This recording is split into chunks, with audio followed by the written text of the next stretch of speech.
Hello बच्चों, स्वागत है आप सभी का यूनिवर्सल ट्यूटोरियल फिजिक्स का ऑनलाइन सेशन में। और बच्चों आज हम सब पढ़ने वाले हैं चुंबकीय क्षेत्र का लेक्चर नंबर 10। और बच्चों इसमें सीखेंगे हम सब कि किसी भी पदार्थ के अंदर चुंबक का गुण उत्पन्न होता है, किसके कारण होता है। इसी से संबंधित बच्चों बोर्ड में एग्जाम किस तरह से पूछे जाते हैं, इस तरह से पूछते हैं कि पदार्थों का चुंबकत्व परमाणुीय मॉडल के आधार पर व्याख्या करना है। किस तरह से क्वेश्चन पूछे बच्चों बोर्ड में, पदार्थों के चुंबकत्व के परमाणुीय मॉडल की व्याख्या करना है। यानी इस परमाणुीय मॉडल की व्याख्या मतलब ये है कि बताना है कि पदार्थ के अंदर जो चुंबक का गुण जो उत्पन्न होता है वो किसके कारण होता है। आपने बच्चों पिछले लेक्चर में पढ़े थे हम सब कि फैराडे ने बताया था कि जितने भी पदार्थ थे उस पदार्थ के अंदर कुछ ना कुछ चुंबक का गुण होते हैं। वो गुण किसके कारण होता है उसी को बच्चों व्याख्या करने जा रहे हैं हम सब परमाणुीय मॉडल के आधार पर। तो इसमें सबसे पहले लिखना क्या बच्चों कि हम लिखेंगे कि पदार्थों का चुंबकत्व की व्याख्या। चुंबकत्व मतलब आप सब जानते हैं बच्चों क्या होता है, चुंबक का गुण। पदार्थों के चुंबकत्व की व्याख्या परमाणुीय मॉडल के आधार पर किया जाता है। इसमें बताया गया है कि पदार्थ छोटे छोटे कणों से मिलकर बने हैं, जिन्हें हम सब बच्चों क्या कहते हैं, परमाणु कहते हैं। और हम सब जानते हैं कि परमाणु के केंद्र में धनावेशित नाभिक होता है। उस नाभिक का लगभग समस्त द्रव्यमान परमाणु का केंद्रित होता है। यानी उस नाभिक के अंदर परमाणु का समस्त द्रव्यमान क्या होता है, केंद्रित होता है। उसी नाभिक के चारों बच्चों क्या होता है, इलेक्ट्रॉन निश्चित कक्षा में घूमते रहते हैं। और ये इलेक्ट्रॉन जो बच्चों घूमते हैं, हम सब तो यही पढ़े थे, लेकिन बच्चों इलेक्ट्रॉन जो यहाँ पे घूमता है दो प्रकार की गति करता है। क्या, आइए समझते हैं। पदार्थों के चुंबकत्व की व्याख्या क्या बच्चों लिखा, परमाणुीय मॉडल के आधार पर किया जाता है। कि अब इसमें क्या बताया गया है कि प्रत्येक पदार्थ छोटे छोटे कणों से मिलकर बना है, जिन्हें परमाणु कहते हैं। प्रत्येक परमाणु केंद्र पर धनावेशित नाभिक होता है। प्रत्येक परमाणु के केंद्र पर क्या होता है बच्चों, धनावेशित नाभिक होता है, जिसमें परमाणु का लगभग समस्त द्रव्यमान मतलब कुल द्रव्यमान केंद्रित होता है। आप सब पता है बच्चों कि जो भी पिंड होता है उसके सेंटर में ही सारा का सारा द्रव्यमान केंद्रित होता है। इसको हम सब सेंटर ऑफ मास भी कहते हैं। नाभिक के चारों ओर इलेक्ट्रॉन चक्कर लगाते रहता है। इलेक्ट्रॉन दो प्रकार की गति करता है।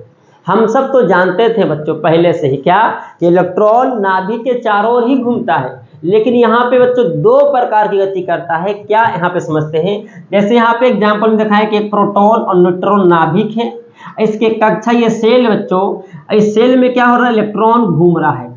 इलेक्ट्रॉन दो प्रकार की गति कर रहा है, एक तो कक्षीय गति कर चारों तरफ घूम रहा है, एक बच्चों क्या हो रहा है, अपने ही अक्ष पर घूम रहा है। इसका नाम है चक्रण। जैसे अब यहाँ पे दोनों को डिफाइन करते हैं कि इलेक्ट्रॉन दो प्रकार की जब गति करता है, एक परमाणु के एक नाभिक के चारों ओर घूमता है और दूसरा घूम रहा है और अपनी अक्ष पर भी क्या कर रहा है, घूम रहा है। इसका नाम है चक्रण। पहला है कक्षीय गति। अंग्रेजी में क्या बच्चों बोलते हैं इसको, ऑर्बिटल मोशन। डैश देके लिखना है क्या कि जिस तरह पृथ्वी सूर्य के चारों ओर लगभग 365 दिन में चक्कर लगा लेता है, ठीक उसी प्रकार नाभिक के चारों ओर इलेक्ट्रॉन निश्चित कक्षा में घूमते रहता है। तो इस गति को हम सब बच्चों कक्षीय गति कहते हैं। इलेक्ट्रॉन के इस गति को कक्षीय गति कहते हैं। इस इलेक्ट्रॉन का नाम कक्षीय इलेक्ट्रॉन कहते हैं। कक्षीय क्यों कहते हैं, क्योंकि इलेक्ट्रॉन ही चारों कक्षा में घूम रहा है, इसलिए इसका नाम कक्षीय इलेक्ट्रॉन कहते हैं। देखिए यहाँ पे लिखा हुआ है जो आपको उतारना है। उम्मीद है कि आप इसको लिख लिए होंगे। ऐसा ना हो कि छूट जाए, पहले यहाँ से क्वेश्चन आंसर लिख लेना है, उसके बाद यहाँ पर ये उतारना है। इसके अगला ही बच्चों यहाँ पे है कि जिस प्रकार पृथ्वी सूर्य के चारों लगभग 365 दिन में चक्कर लगा लेती है, ठीक उसी प्रकार परमाणु में इलेक्ट्रॉन निश्चित कक्षा में चारों घूमते रहता है। तो इलेक्ट्रॉन की इस गति को कक्षीय गति कहते हैं तथा इस इलेक्ट्रॉन को कक्षीय इलेक्ट्रॉन कहते हैं। दूसरा बच्चों चक्रण गति क्या है। हम सब जानते हैं कि पृथ्वी सूर्य के चारों ओर घूम रहा है, उसके घूमने के साथ साथ पृथ्वी अपने अक्ष पर 24 घंटा में एक चक्कर लगाता है बच्चों, जिससे दिन और रात होता है। हम सब जानते हैं पृथ्वी सूर्य के चारों ओर घूमने के साथ साथ अपनी अक्ष पर भी 24 घंटा में एक चक्कर लगा लेती है। ठीक उसी तरह बच्चों इलेक्ट्रॉन भी अपनी काल्पनिक अक्ष पर, क्यों काल्पनिक, क्योंकि इलेक्ट्रॉन तो बहुत ही छोटा होता है, तो उसका अक्ष कितना हो, कहाँ पर होगा, तो इस काल्पनिक अक्ष पर, यानी कि खूब क्या कर रहा है, घूम रहा है। लेकिन इलेक्ट्रॉन छोटा होने का बच्चों दिखाई देगा ही नहीं कि उसका अक्ष कहाँ पर है। अब बड़ा पिंड होगा तो दिख जाएगा कि इसका सेंटर से पास करने वाले लाइन को अक्ष कहते हैं। इसलिए इलेक्ट्रॉन इलेक्ट्रॉन क्या नाभिक के चारों ओर घूमने के साथ साथ अपनी काल्पनिक अक्ष पर भी गति कर रहा है, घूम रहा है। तो इलेक्ट्रॉन के इस गति को बच्चों चक्रण गति कहते हैं, जिसका नाम है स्पिन मोशन। देखते हैं घर में जो वॉशिंग मशीन होता है उसमें क्या करता है, स्पिन करने वाला आता है, वो अपनी ही अक्ष पर क्या होता है, घूमते रहता है। एक हुआ कि अपने स्थान से हटकर घूमता है, उसे बोलते हैं ऑर्बिटल, कक्षीय।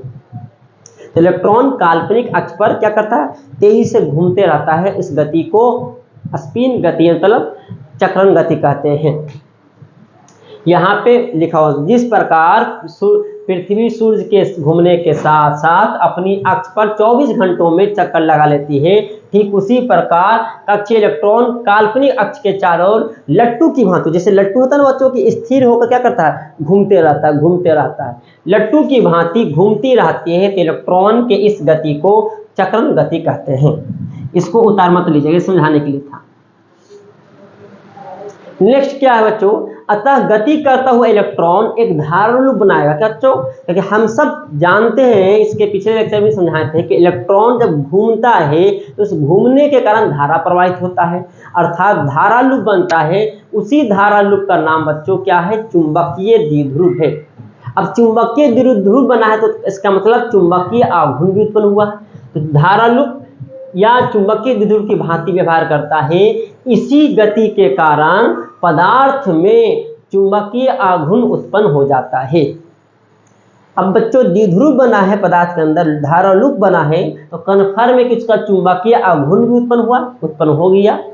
इलेक्ट्रॉन के कक्षीय चक्रण गति से ही पदार्थ में चुंबकत्व के लिए पूर्णतः उत्तरदायी है।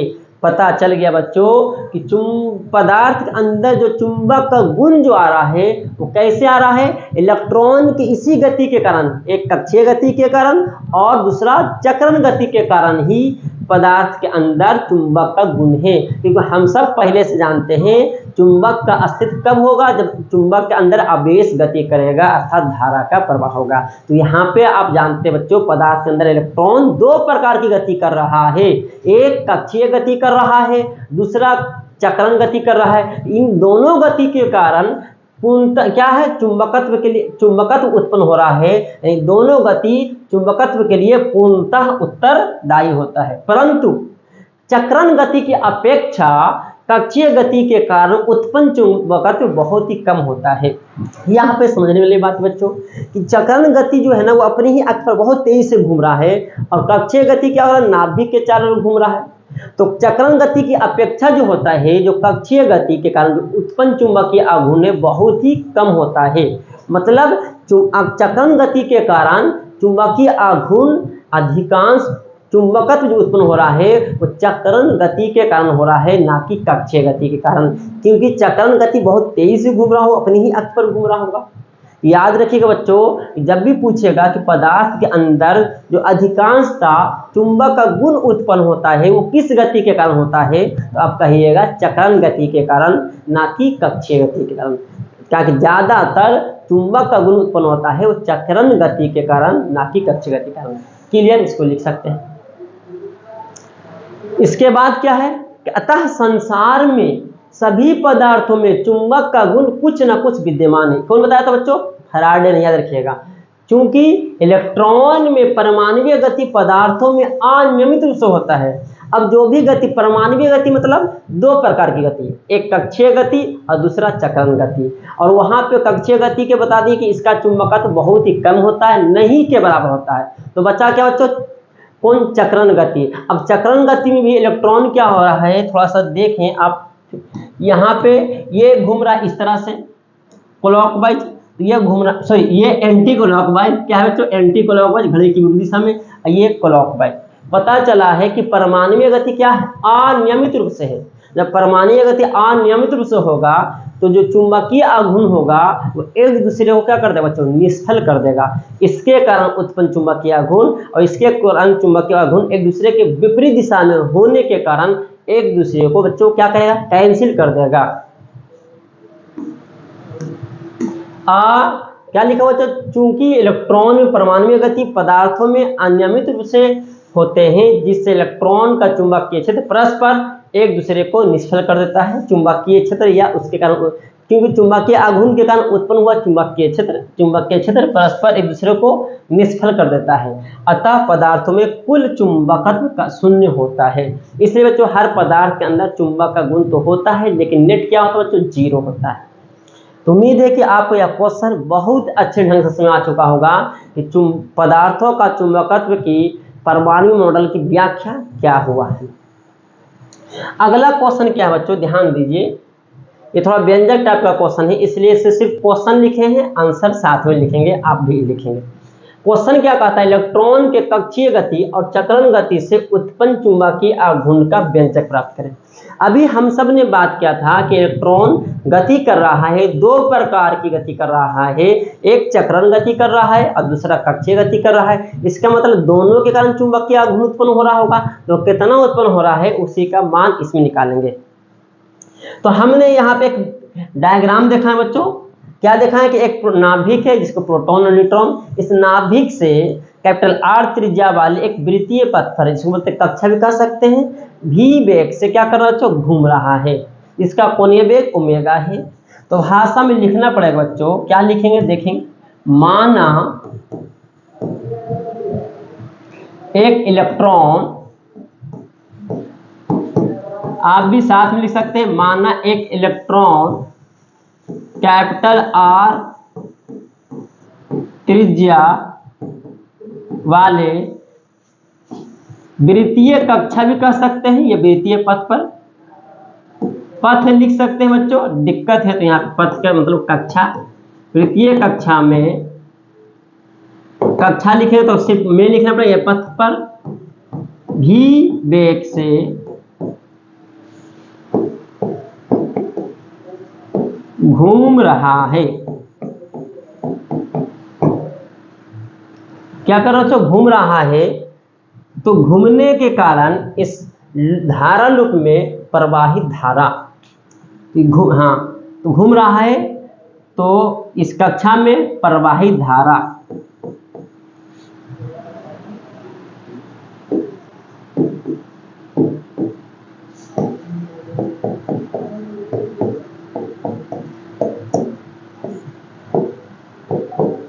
कह सकते थे, या लूप में प्रवाहित धारा बच्चों, कक्षा यहाँ पे लूप कह सकते हैं, आप लूप भी लिख सकते हैं, लूप में प्रवाहित धारा ही बनेंगे बच्चों क्या, धारा लूप। इलेक्ट्रॉन ऐसे घूम रहा होगा तो ध्यान दीजिएगा धारा प्रवाहित किधर से किधर हो रहा होगा, घबराइएगा मत। इलेक्ट्रॉन ऐसे घूमे है तो धारा बच्चों इधर से इधर घूमेगा, धारा रूप में प्रवाहित धारा। कैसे निकालेंगे बच्चों, धारा का लिख देते हैं I बराबर Q/T, पढ़े होंगे धारा से Q/T। आप इतना क्वेश्चन ये आंसर लिख लें, बगल में डायग्राम दिखा दे, Q का मान इलेक्ट्रॉन रखेंगे बच्चों, T इस लूप में धारा पूछ रहे हैं तो T क्या होगा बच्चों, कैपिटल T होगा, क्योंकि हम सब जानते हैं कि एक चक्कर में घूमने में लगा समय को आवर्तकाल कहते हैं, जिसका संकेत कैपिटल T लेते हैं। क्वेश्चन उतार लिए होंगे बच्चों, थोड़ा सा ऊपर कर देते हैं और थोड़ा छोटा भी कर देते हैं। तो I बराबर क्या है बच्चों, E इलेक्ट्रॉन का वैल्यू लिए हैं और T कैपिटल T। अब बच्चों T का वैल्यू जो लिखने वाले हैं, T समय है और समय कैसे निकलता होता है बच्चों, दूरी गुना बटा चाल। दूरी कितना बच्चों, 2πr, सॉरी 2πr बटा चाल भी। किसी को दिक्कत है तो आप लिख सकते हैं कि सर समय का फार्मूला क्या होगा, होता रियल में दूरी, चाल का फार्मूला दूरी बटा समय, तो समय बराबर दूरी बटा चाल। किसी को प्रॉब्लम है तो यहाँ पे देख सकते हैं, समय है बच्चों, तो समय कौन समय है, एक चक्कर घूमने में समय, एक चक्कर घूमने में समय का संकेत हमने क्या ले लिया, कैपिटल T, जिसको बोलते हैं आवर्तकाल।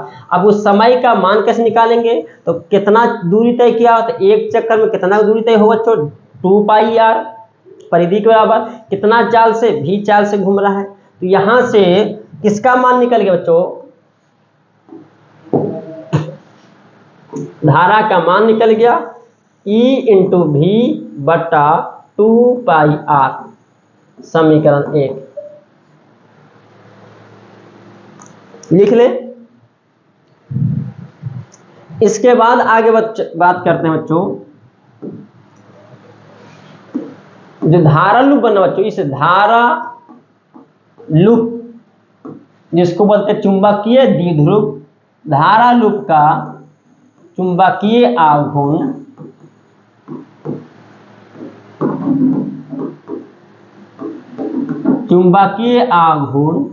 कैपिटल एम लेते हैं बच्चों। यहाँ पे सर स्मॉल एम लेते थे हम, अब यहाँ पे क्या ले लिए, कैपिटल। क्यों ले लिए है कैपिटल एम ले लिए, इसलिए कि बच्चों स्मॉल एम जो यहाँ पे आएगा वो द्रव्यमान लेंगे इलेक्ट्रॉन का, इसलिए अगर यहाँ भी चुंबकीय आघूर्ण का संकेत स्मॉल एम लेते हैं तो दो को एम दिखेगा, स्मॉल एम और स्मॉल एम, एक इलेक्ट्रॉन का द्रव्यमान आने वाला है, तो वहाँ पे बच्चों कंफ्यूजन हो जाएगा, इसलिए यहाँ पे चुंबकीय आघूर्ण का संकेत कैपिटल एम लिए है। फॉर्मूला पढ़े होंगे I इंटू ए, धारा गुना क्षेत्रफल, पढ़ा है बच्चों, लेक्चर पिछले लेक्चर जाकर देख सकते हैं, लेक्चर ज्यादा नहीं, लेक्चर 8 जाकर देखें, समझ आ जाएगा। I का मान बच्चों लाए हैं E इंटू भी बटा 2π कैपिटल R इंटू एरिया, जाके देखें इस लूप का क्षेत्रफल जो भी थे पाई कैपिटल R स्क्वायर, यहाँ से pi pi cancel, R R cancel हो गया बच्चों।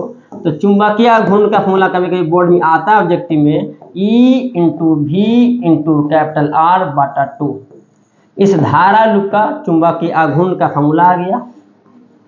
एगो मान रखे बच्चों किसका, I का, कहां से, समीकरण 1 से। इसको बच्चों क्या कहते हैं, समीकरण 2 मान लेते हैं, आप इतना उतार ले।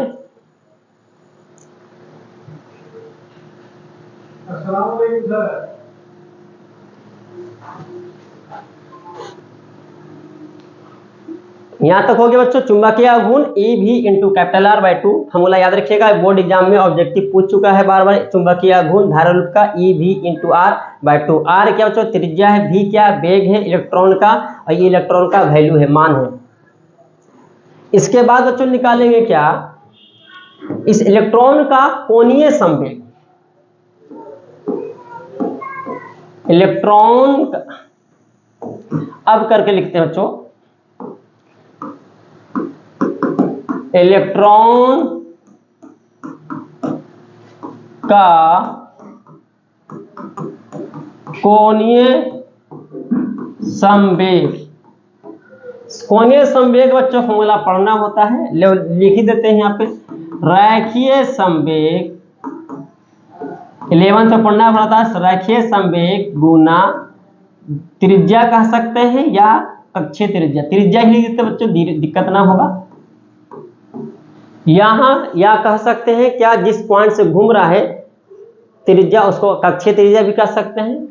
तो यहाँ पे लिया गया है दूरी, दूरी मतलब वो दूरी लेना जो घूर्णन त्रिज्या करें, जहां से घूम रहा है, जैसे मान लीजिए यहाँ पे सेंटर इससे घूम रहा है, तो इसको दूरी बोल सकते हैं, इसको त्रिज्या के रूप में लिख दिए फॉर्मूला। अब यहाँ से बच्चों इसका संकेत क्या लेते हैं, याद रखिएगा L लेते हैं, रैखिक संवेग P इंटू कैपिटल R,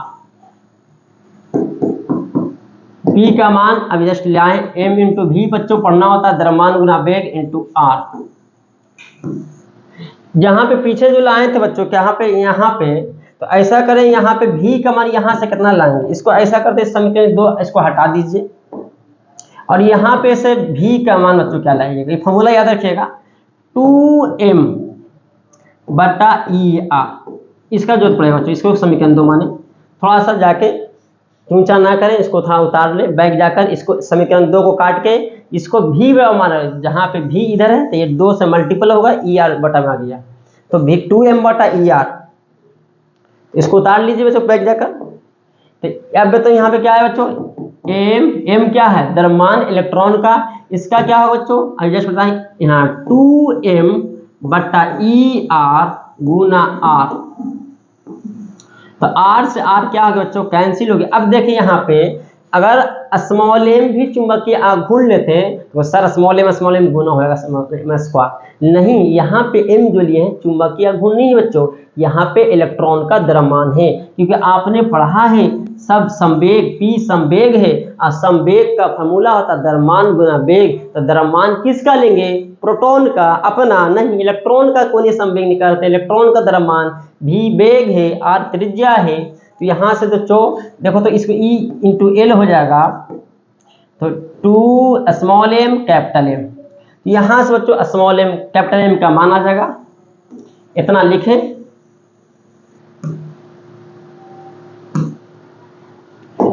इसलिए बच्चों क्या कैपिटल एम का फॉर्मूला क्या हो गया, E इंटू एल बटा 2 स्मॉल एम। अब यहाँ पे वेक्टर में लिखना चाहते हैं बच्चों, वेक्टर में किसमें लिख सकते हैं, वेक्टर में लिखेंगे, तो इसको थोड़ा सा ऊपर करते हैं बच्चों, ध्यान दीजिएगा, पहले लिख चुके होंगे इतना, सदिश के रूप में लिखना चाहते हैं, सदिश के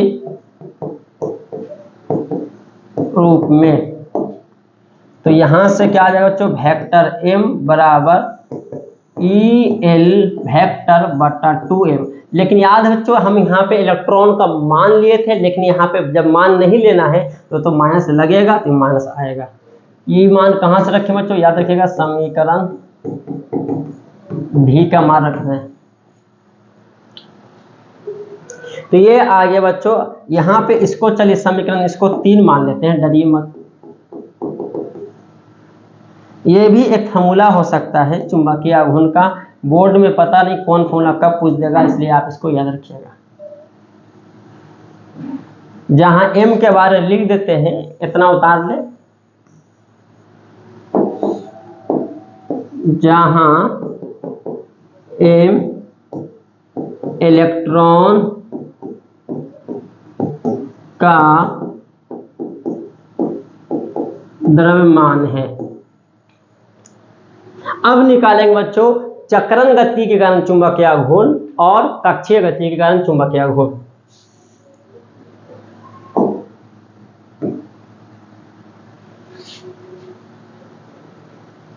अब यहां पे इसलिए लिखेंगे चक्रण, पहले लिखेंगे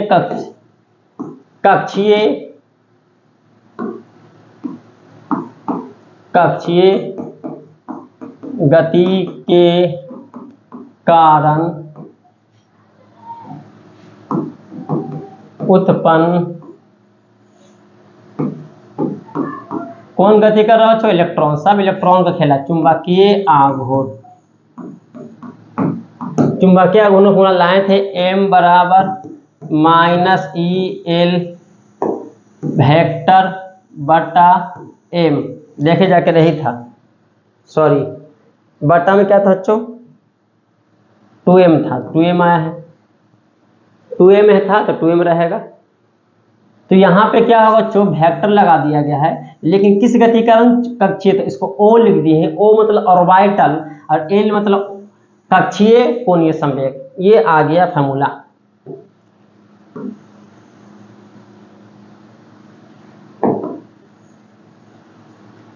जहां लिखेंगे LO वेक्टर जो आ रहा है कक्षीय कोणीय संवेग है, जल्दी से लिख ले। ठीक उसी तरह से क्या लिखें बच्चों, यहां पे लिखेंगे तथा चक्रण गति के कारण उत्पन्न चुंबकीय आघूर्ण।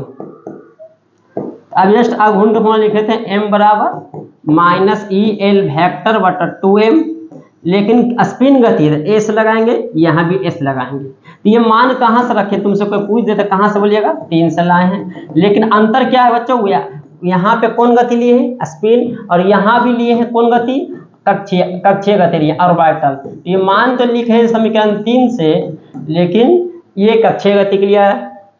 तो यही था तुम्हारा क्वेश्चन बच्चों कि चक्रण गति और कक्षीय गति के कारण उत्पन्न चुंबकीय आघूर्ण का व्यंजक प्राप्त करें। आप इतना लिख लें।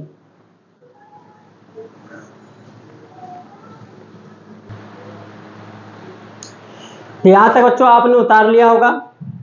अब यहाँ पे भी बच्चों देखें कि एलएस क्या होगा, तो आप उतार चुके हैं। तो एलएस के बारे में लिखेंगे, जहाँ एलएस वेक्टर कक्षीय नहीं चक्रण, चक्रण कोणीय संवेग है, चक्रण कोणीय संवेग है।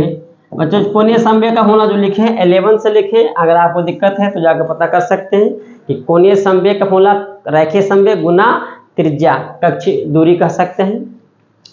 अब यहाँ पे भी माइनस आएगा बच्चों, यहाँ भी माइनस, सॉरी यहाँ वेक्टर लगाना है।